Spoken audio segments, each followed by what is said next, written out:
அடுத்ததான் இங்க வரப்போற கெஸ்ட் அகைன் வந்து இவரும் வந்து ஒரு சின்னத்திரை ஆர்டிஸ்ட் அண்ட் சின்னத்திரையில நம்மள வந்து கலக்கிட்டு இருக்கக்கூடிய கலக்க போவது யாரு டீம்ல இருந்து வந்திருக்கக்கூடிய அமீர் சந்தானம் அவர்கள். பிரதர் வணக்கம். வணக்கம். அண்ட் ஸ்மைல் சேட்டை மற்றும் ட்ரெண்ட் கிளவுட் சார்பாக ஒரு சின்ன நமக்காக இங்கே வந்திருந்தாங்க. ரொம்ப சந்தோஷம். அது மட்டும் இல்லாமல் இன்னும் நிறைய செலிபிரிட்டிஸ் நமக்காக வந்திருக்கிறாங்க. ஸோ நம்ம ஒரு ஆர்டர் போட்டதுனால வந்து அவங்களாம் வெயிட் பண்ணிக்கிட்டே இருக்கிறாங்க. அதையும் இந்த இதில் நம்ம மென்ஷன் பண்ணிடுவோம். ரொம்ப சந்தோஷம். காலைல ஆரம்பிச்சதுலேருந்து இப்போதுலேயும் நிறைய செலிபிரிட்டிஸ் வராங்க அண்ட் தொடர்ந்து சப்போர்ட் பண்ணிட்டு இருக்காங்க. அது மட்டும் இல்லாமல் அந்த சேலஞ்சில் கலந்துட்டு அவங்க 3 பேரை நாமினேட் பண்ணுறாங்க. அந்த நாமினேட் பண்ணவங்களுக்கும் செய்தி போகுது, அவங்களும் அடுத்து வந்து உடனே வந்துடுறாங்க. ஸோ அமீர் சந்தானம் சொல்லுங்க, எப்படி இருக்கீங்க? மைக் வந்து நல்லா இருக்கேன். வால்யூம் மைக் வால்யூம் கொஞ்சம் ஓகே. இல்ல வடிவேல் பாலாஜிக்கு கொடுத்த அதே புக்கை எனக்கு கொடுத்துருக்கீங்க. இல்ல இப்படி எல்லாருமே சொல்றீங்க. கால்ல இருந்து எல்லா செலிபிரிட்டிஸ் இல்ல இது ஜோக் கிடையாது, உண்மையா தான் சொல்லிட்டு இருக்காங்க எல்லாரும். இல்ல நாங்க எங்கிட்ட இருக்க புக்கை எல்லாத்தையுமே உங்கள்ட்ட எடுத்து காமிச்சிடுறோம். நாங்க சமர்ப்பிச்சிடுறோம் உங்களுக்காக, நீங்க பாருங்க. அது வேற பொக்கே. இனிமேல் ஃபர்ஸ்ட் கெஸ்ட் வந்தோனே அந்த பொக்கே இருக்க இடத்துக்கு கூட்டி போங்க. இவ்வளவு பொக்கே அவங்களே செலக்ட் பண்ண சொல்லிடுவோம். அப்புறம் வடிவேல் பாலாஜி கொடுத்தது அவங்களுக்கு கொடுத்து இவங்களுக்கு அந்த பஞ்சாயத்து வேண்டாம். சரி okay. So let me come to the point. Amir sir எப்படி உங்களுக்கு சொந்த ஊர்? இல்ல எனக்கு அதுக்கு முன்னாடி ஒரு டவுட். அது என்ன, அது கேள்வி கேட்குறீங்க 3 பேர் இருக்கிறீங்க, பதில் சொல்ற ஒரே ஒரு ஆள் மட்டும் உட்கார வச்சு 3 பேர் கலாய்க்கிறீங்க. கேள்வி எல்லாம் கேட்கலாமா? நீ வேற, எங்களுக்கு கேட்க மட்டும்தான் தெரியும். வேணா நீங்க கேள்வி கேளுங்க. கேட்டாதான் ஏதாவது பேசி ஆஃப் பண்ணிடுறீங்களா? எனக்கு தெரியாதுன்னு சொல்ல போறேன், என்ன கேட்டு கேட்டாலும். கொஞ்சம் கூச்சம் கூட இருக்காம தெரியாது. என்ன சார்? கொஞ்சம் நஞ்சம் கூட கூச்சம் இல்லாம நாங்க தெரியாதுன்னு சொல்லிட்டு போயிட்டே இருந்தோம். என்னடா நீ சூப்பர். ஸ்ட்ரைட் அவரோட ஃபேமஸ் வாய்ஸ் வந்து அமீர் சந்தானம்ல வந்து சந்தானம் சாரோட வாய்ஸ் வந்து ரொம்ப அழகா டேட்டோவா பண்ணுவார். அவர் ஆளுமே அப்படிதானே? ஆமா. சோ சந்தானம் சார் கூட ஸ்ட்ரைட்டா பார்த்து சந்தானம் சார் தெரியுமா? பாத்திருக்கீங்களா நீங்க? இல்ல. ஸோ சந்தானம் சார் ஸ்டைலில் வந்து எல்லாத்துக்கும் வந்து இந்த மிஸ்கால் கொடுங்க அப்படின்னு சொல்லி தான் இப்படி இருந்திருக்கோம். அதுக்கு முன்னாடி ஒரு விஷயம் சொல்லிக்கிறேன். நான் வந்து இந்த ஸ்மைல் சட்டையுடைய ஒரு தீவிர ரசிகன் சொல்றது மட்டும் வெறித்தனமான ஒரு ரசிகன். நான் இந்த டீம்ல வந்து நான் ஜாயின் பண்றதுக்காக உங்களுடைய கான்டாக்ட் நம்பரை தேடி தேடி தேடி தேடி திரும்பிடாதரா ஷெரீஃப்னு ஒருத்தன் வந்து எனக்கு மெசேஜ் பண்ணிட்டு இருந்தான். அவர் தான் எல்லா வாட்ஸ்அப்புக்கும் மெசேஜ் பண்ணுவாங்க. அவருக்கு வந்து அவர் வந்து அவர் மாதிரி ஒரு தங்கமான ஒரு தம்பியை நான் வந்து இது வரைக்கும் உலகத்துல நான் பார்த்ததே கிடையாது. இது சொல்லி முடிச்சுக்குவாரு. வேக்கமே இல்லையா? நான் சொல்ல வரேன்டா கொஞ்சம் பொறு. ஒரு 6 மாசமா ஒரு 3 மாசமா ஐயாவுடைய நம்பரை வந்து நான் தம்பி கிட்ட வாட்ஸ்அப்ல கேட்டுட்டு இருக்கேன். இந்த தமிழ் ஐயாங்களா? அரசியல் ஞானம் அதிகமா இல்ல பேசுறது அரசியல் டாபிக் இல்லையா, அந்த தேர்தல் அப்படின்றதுனால அது அப்படியே வந்துருது. அப்போ தம்பி சொன்னாப்புல அதுதான் ஐயாவுடைய நம்பரு, நீங்க வந்து டயல் பண்ணி பாருங்க அப்படின்னு. 6 மாசமா ஐயாவுடைய நம்பர் சுவிட்ச் ஆஃப்ல தான் இருக்குது. யார் நம்பர் கொடுத்தா? உன்னோட பழைய நம்பர் வேஸ்டா பண்ண நம்பர் கொடுத்துருப்பான். சரி ஓகே. இதை நான் ஏன் இங்க சொல்றேன்னா, இது வந்து என்னுடைய ஆதங்கம் மட்டும் இல்ல, ஸ்மைல் சேட்டையை வந்து நெஞ்சுக்குள்ள வச்சு வெறித்தனமான வந்து நான் இந்த டீம்கிட்ட சேரணும், தலைவர்கிட்ட பேசணும் அப்படின்னு நினைக்கிறவங்கள ஒரு ஆதங்கம். நீங்க ஒரு நம்பர் கொடுத்தீங்கன்னா அப்படின்னா அந்த நம்பரை மக்கள் வந்து கான்டாக்ட் பண்றதுக்கு கொஞ்சம் ஈஸியா இருக்கும். ஏன்னா நான் வந்து உங்களை இந்த டீம்ல ஜாயின் பண்றதுக்கு விரும்பிதான் உங்களை கான்டாக்ட் பண்ண முடிவு பண்ணேன். ஆனா பெரிய மனுஷங்களை ஆயிட்டாலே அவங்க அவ்வளவு சீக்கிரம் பிடிக்க முடியாதுன்றது உண்மையா. இப்ப நீங்க டீம்ல தான் இருக்கிறீங்க, அதனாலதான் நீங்க இங்க இருக்கீங்க. ஐயா நான் வந்து 6 மாசத்துக்கு முன்னாடி இருந்த கதையை பேசுறேன் ஐயா. நீங்க இப்ப பேசிட்டு இப்ப இருக்கிற கதை தான். அமீர் வந்து சாதாரணமான ஆளுன்றனாலதான் இங்க இருக்கீங்க. ரொம்ப ரொம்ப சந்தோஷம். எங்களோட நிலைமையை கொஞ்சம் எடுத்து சொல்லுங்க. 9421 வந்து 9421 9 தாண்டிட்டோம் தம்பி. எங்க வாத்தல 10,000 தாண்டறதுக்கு என்ன சொன்னோம்னே தெரியாம வாத்தல வேண்டு. என்னமா எத்தனை நாளைக்காக? இது வந்து கடைசி வரைக்கும் 5 லட்சம் வர 5 லட்சம் வர வரைக்கும். கடைசி வரைக்கும் இல்ல 5 லட்சம். ஆமா. ஏன்னா இத பிராக்டிஸ் பண்றப்பே இவங்க வாயில இருந்து அந்த சாகும் வரைன்ற வார்த்தை எடுக்கிறதுக்குள்ள யார் பேசினாலும் சாகும் வரை பேசும். சாகும் வரை அந்த வார்த்தையை யூஸ் பண்ணி சாவடிச்சாங்க. அது சாகும் வரை ஒண்ணா வரணும் அப்படின்னு நம்ம மக்கள் கேட்டு பழகிட்டாங்க. சோ அதனால சாகும் வரை இது கொஞ்சம் புதுசா இருக்கு இல்லையா? இப்பதானே வந்திருக்கிற மக்கள் ஒரு ஃபார்முக்கு வர வேணாவா? பயந்துட்டாங்க. வாலிப வயோதிக நண்பர்களே அன்பர்களே, உங்க எல்லாருக்கும் நான் ஒண்ணு சொல்லி விரும்புறேன். இந்த 3 ஜீவனோட உசுரெல்லாம் உங்க கையில தான் இருக்குது. நீங்க இந்த 5 லட்சம் மிஸ்கால கொடுக்குற வரைக்கும் இவங்க விடிய இல்ல, விடிஞ்சதுக்கு அப்புறமும் ஷிஃப்ட் கணக்கில் பேசுவாங்க.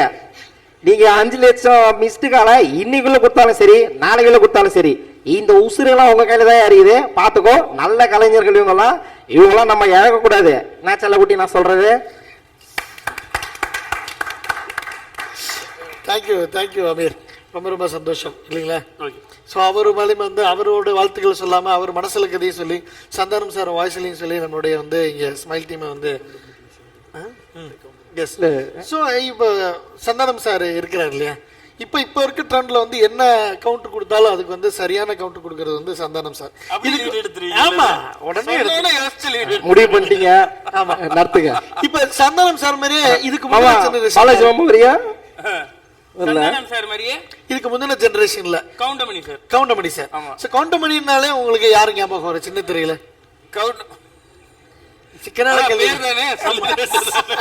லைவ் போயிட்டு இருக்குது, நீங்க பேசலாம், உண்மையெல்லாம் பேசலாம். கவுண்டமணி தினேஷ் அவர்கள் இங்க இருக்காரு, சின்ன திரை பிரபலம் கவுண்டமணி தினேஷ் அவர்கள். எஸ், அவருக்கு உற்சாகமான கைத்தறி கொடுக்கலாம். நம்மளுடைய சந்தானம் இருக்கும் போது தினேஷ் கவுண்டமணி தினேஷ் இங்க இருந்தா நல்லா இருக்கும். ஆமா, ஏன்னா இப்ப இந்த ஆடியோ ரிலீஸ்ல கூட எங்களுக்குள்ள ஒரு நல்ல உறவு இருக்குது. ஆனா கூட்டு வச்சு செய்றீங்க. இப்படி சொல்றாரு. ஹலோ, நல்ல உறவுனா நட்பு. Are you married Amir sir? ஏன்பா அந்த பொக்கே வரல? வந்துருச்சு. இந்த இன்னொரு மைக் இருந்தா நல்லா இருக்கும். கவுண்டமணி தினேஷ் அவர்களுக்கு ஸ்மைல் சேட்டை மற்றும் ட்ரெண்ட் லோடிங் சார்பாக கவுண்டமணி தினேஷ் அவர்களுக்கு. அதுக்கு முன்னாடி இவங்களை பத்தி ஒண்ணு சொல்ல முடியும். உங்களை நான் வந்து இந்த போடா போடி படத்துல பாத்திருக்கேன். நந்தினி உள்ளே போ. பாத்தீங்களா மக்களே, எனக்கு உண்டான மைக்க புடுங்கிட்டு உட்காரான். இதுல இருந்தே தெரியலையா என்ன அப்படியே என்னோட ஜெராக்ஸ் உட்கார் ராஜா. அதாவது வயசுல பெரியவங்க, நீங்க நல்ல மைக்க உங்ககிட்ட கொடுக்கலாம் அப்படின்னு தான் கொடுத்தேன். இது நல்ல மைக்கா? தம்பி, நான் மைக் இல்லாம பேசுறேன். மகாஜனங்களே, நீ பேச பார்க்கலாம். பேசு. இல்ல டிபேட் தனியா நாங்க வச்சிருக்கோம். அப்படியா? நீங்க எப்படி ஒண்ணு கொண்டு போறீங்க மைக் வச்சுக்கிட்டு? இது ரொம்ப நல்லா இருக்குது. ஏப்பா, இப்ப இந்த எங்களெல்லாம் கண்டினியூவா 4-5 மணி நேரம் பேச முடியாது. இல்ல, இப்ப இந்த ஆடியோ ரிலீஸ் ஃபங்க்ஷன்ல கூட கவுண்டமணி சாரும் சந்தானம் சாரும் ஒன்னா சந்திச்சுட்டு நிறைய கவுண்டர்கள் பேசிட்டாங்க. சோ எங்களுக்கு கிட்டத்தட்ட அதே மாதிரி தான் இருக்கு. Thanks for coming Goundamani Dinesh. போலாமா? தேங்க்யூ. தேங்க்யூன்றாங்க, கிளம்பலாம். நீ உன்னோட பஞ்செல்லாம் அடிச்சிட்டல, அப்புறம் நீ மட்டும் இன்னும் ஆரம்பிக்கவே இல்ல. அதுக்குள்ள எங்க அடிக்கிறது? அடி பாப்போம். ஐயா, இல்ல நீங்க பேசி முடியல. இல்ல, நீங்க கேள்விகளுக்கு ஏன் இவ்வளவு நேரம் நீங்க பேசும்போது நான் கேட்டோம்ல, நான் பேசும்போது நீங்க கேளுங்க. நம்ம ஏன் இங்க கூட்டு உட்கார வச்சிருக்காங்கன்னா டியூரேஷன் கரெக்டாப்பா? டியூரேஷன் அப்படின்னா ரொம்ப கெட்டு போயிட்டீங்க. சரி, தினேஷ் அவர்கள்ட்ட ஒரு கேள்வி, முக்கியமான கேள்வி. உங்களுடைய கேள்வி கணைகளை கொடுக்கலாம். இல்ல, வர்ற கெஸ்ட் எல்லாருமே இந்த கேள்வி கேட்டிருந்தாலும் இவர்கிட்ட இந்த கேள்வி கேட்கறது தான் கரெக்டா இருக்கும். உங்களுடைய வாழ்க்கையில நீங்க எவ்வளவு தேர்தல் பார்த்திருக்கீங்க அந்த காலத்துல இருந்து? சுமார் எத்தனை வருஷமா ஓட்டு போடுறீங்க? ஏன்னா பலகுரல் பண்றவங்க எல்லாரும் 5 வருஷ வரலாற்றுல வந்து அவருக்கு ஒரு பெரிய இடம் இருக்கு. ஆமா, ஏன்னா தேர்தல் ஃபர்ஸ்ட் விஷயம் எப்படி கொண்டு வந்தாங்கன்னு அவர்கிட்ட கேட்டா தெரியும். விட்டா திருவள்ளுவருக்கு எழுத்தாணி எடுத்து கொடுத்ததே நான் தான் சொல்வீங்க. நீங்க நம்புறீங்களா? அப்ப நீங்க மயிலாப்பூர்ல இருந்தீங்க. ஏம்பா, எனக்கு வயசு 20. இல்ல, இவ்வளவு டீடைல் அவருக்கு தெரியுது இல்லையா? அப்ப உனக்கு மேல அவர் அங்க இருந்திருக்காரு. இது இவ்வளவு நேரம் நீ யோசிச்சிருக்க ராஜா. நான் உன்னை என்னோட எதிரின்னு நினைச்சேன் ராஜா. நீ எதிரி இல்ல, எதிரிக்கு எதிரி நண்பன். நீ யாருக்கு எதிரின்னு தெரியும், தமிழ்நாட்டு மக்களுக்கே தெரியும். ஐயோ, அது நாய்லிங். அப்படியே குறுக்க பேச கவுண்ட் பண்ணி சார். ஒரு கேள்வி, எவ்வளவு தேர்தல் நீங்க சந்திச்சிருப்பீங்க பெரியப்பா? யாரு? நான் தானே. இல்ல, உண்மையில எத்தனை ஓட்டு போட்டிருக்கீங்க? பொதுவா வந்து ஒரு 4 முறை போட்டு, 4 இல்ல ஒரு 5 முறை போட்டிருப்பேன். நிஜமாவே 5 தடவை தான் ஓட்டு போட்டிருப்பீங்க. அப்படி சொல்லுங்க. உங்க காலங்கள்ல எவ்வளவு தேர்தல் கிராஸ் ஆயிருக்கு? எவ்வளவு தேர்தல் காலங்கள்லையா? சுமாரா ஏங்க இந்த வள்ளுவர் காலம் இல்ல, காலையில இருந்து நம்ம காரைக்குடி விக்னேஷ் அவர்கள், ஆர்ஜே விக்கி அவர்கள்லாம் அந்த வரலாறுலாம் பேசிட்டு இருந்தாங்க. உங்களுக்கு பார்க்கும்போது அந்த மலரும் நினைவுகள்லாம் வந்துட்டு இருக்குங்களா? இவங்க சொல்ற விஷயங்கள்லாம் முதல் பக்க பேஜ்ல நீங்க பாத்தீங்க. நம்ம ராஜாஜியை பத்தி பேசும்போது அதுல அப்போ கவுண்டமணி தினேஷ் பேர் அதுல வருது, வந்துச்சு. தினேஷ்ன்ற பேர்ல. ஆமா, ஏன்பா வெளில போனா அவங்க ஆள் நிக்குமாமா பார்த்து பேசு. ஏன்பா நீங்க வேற ராஜாஜி நேதாஜி காந்திஜின்னு சொல்லிடாதீங்கப்பா. நான் வேற ஏதாவது சொல்ல இதெல்லாம் கட் ஆயிடுமா? தினேஷ் ஜி, இது எல்லாமே லைவ். தினேஷ் ஜி கோச்சுக்காதீங்க. தினேஷ் ஜி, இப்ப கவுண்டமணி அவர்கள் வந்து எங்களுக்காக சப்போர்ட் பண்ணி பேசினா எப்படி இருந்திருக்குன்றத நீங்க பேசுனீங்கன்னா சந்தோஷமா இருக்கும். இப்பதான் நம்ம மேட்ருக்கு வந்திருக்கீங்க. அதுதான் விஷயம். மகாஜனங்களே, தாய்மார்களே, பெரியவங்களே, நாட்டுல எதுக்கோ காலவரையற்ற உண்ணாவிரதம் அப்படிலாம் சொல்லி ஆரம்பிக்கிறாங்க. ஆனா ஒரு நல்ல விஷயத்துக்காக நம்ம ஸ்மைல் சேட்டை எல்லாம் நம்ம நண்பர்கள் தான் இவங்க ஆரம்பிச்சிருக்காங்க. இந்த நிகழ்ச்சிக்கு எத்தனை பேரு? 5 லட்சம் பேரு. நீங்க 5 லட்சம் பேரு டக்கு டக்கு டக்குன்னு மிஸ்டு கால் கொடுத்துட்டீங்கன்னா இவங்க 3 பேரும் ஏந்திரிச்சு போயிடுவாங்க.